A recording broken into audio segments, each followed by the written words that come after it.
Hi everyone, I'm Danielle. Welcome to the channel. If you haven't already done so, please hit the subscribe button and let's get started.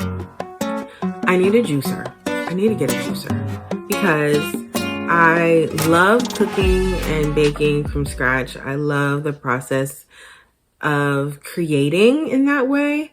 And it really is something that I've enjoyed doing in the fine print of my life. If you've been here long enough, you understand what that means. But just basically in your spare time, what are you doing to fill your time outside of working and taking care of people and surviving? And so I really love creating, and one of the ways I love to express my creativity is through food.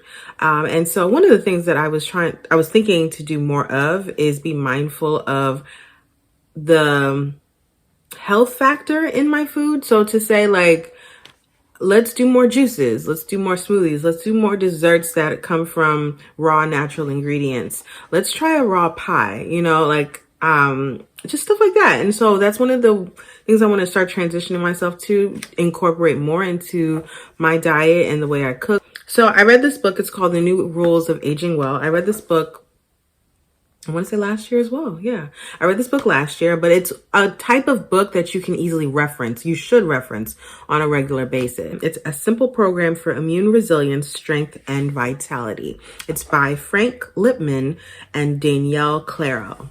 I mean, honestly, most of the things that you read in this type of book, you probably already know. A lot of times we hear so much about gut health and how to take care of your gut and how to be more conscious about putting probiotics, prebiotics into your diet.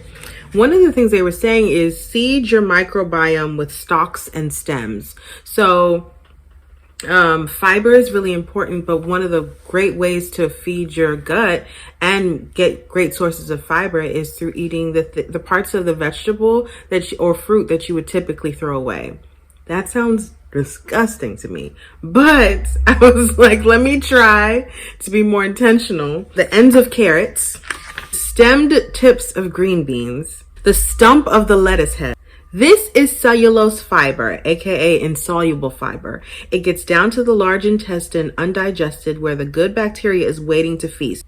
Eat things like kale ribs and the hard stalks of broccoli. Slice them and dip them in hummus or toss them into a salad. Have lots of onions, garlic, asparagus, dandelion greens, and chicory root. All great prebiotic material. Look at these lovely, this book had lots of lovely photos, I must say. I would recommend it. I enjoyed it. But, baby, I tried to make a kale smoothie this week, and kale is already its own beast. That is one of the toughest greens to eat raw. And so I added it to a smoothie and I added the kale ribs into the smoothie, and it was just too tough. I was drinking and chewing. So what I ended up doing was saying, okay, A for effort, you tried. I need a juicer and a strainer. So I don't have a strainer, so I use like this tea strainer thing for loose leaf tea, and I use that to sort through the kale smoothie and turn it into a green juice. While it tasted great, it took forever. Not my thing. So 40 minutes later, this is what we have. Not worth it. There's got to be a better way. Actually, there is a better way. It's called a juicer. So I need to get a juicer instead, because ain't no way I'm gonna spend all that time just for this little bit of juice.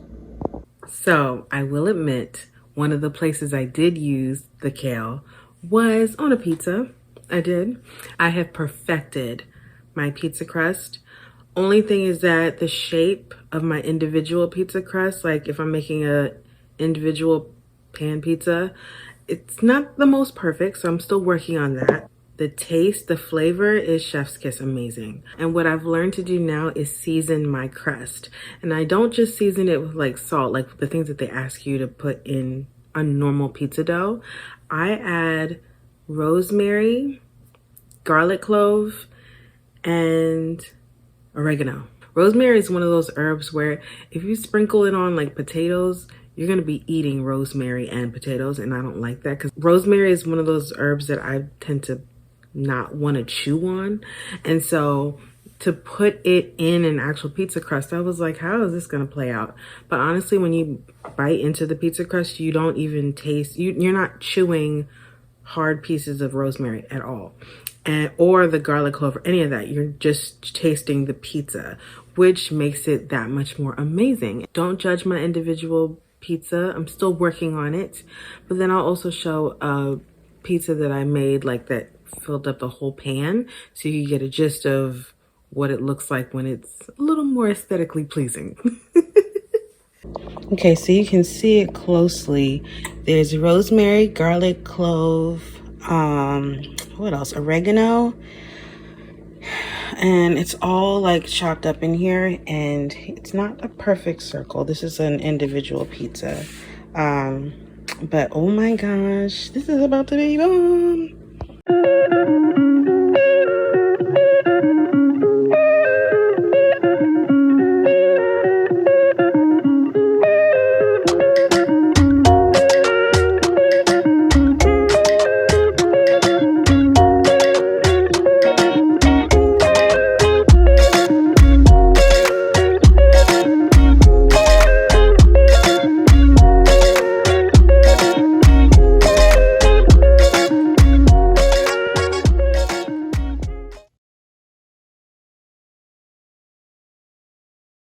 Alright guys, thank you so much for tuning in. I really appreciate it. If you haven't already done so, hit the subscribe button, hit the like button, and I will see you next week.